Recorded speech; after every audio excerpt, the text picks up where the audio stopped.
A second, and somewhat related, symptom that I often experience in my daily life comes from a sudden drop in blood volume. When you have ME-CFS, and assuming you're not very mild, you usually have a reduced circulating blood volume, maybe 500 millilitres. If you're housebound, it might be a litre. And that, over time kind of settles into a certain baseline. But the nature of ME-CFS often creates sudden drops in blood volume. Now, if these happen over a longer period of time, they may lead to a further reduction in your baseline blood volume, but oftentimes these are just kind of temporary and unpleasant until your body can kind of work it out.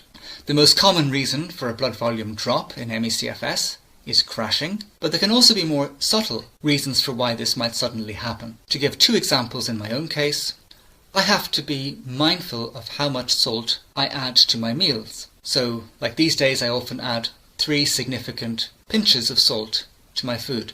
But if I forget to do that, a few hours later, I will experience a blood volume drop. Now, it wouldn't happen for someone who is healthy. Their kidneys are able to manage fluctuations in incoming salt very well. But in ME-CFS, that mechanism is blunted. And so if you're not precise in making sure you're having the right amount of salt for your situation, you can suddenly get a compensatory blood volume drop. Another example would be if I have a high carbohydrate drink. The extra glucose may lead to the body pulling out some water from the plasma when you go to the toilet, and that can cause a sudden drop in blood volume as well.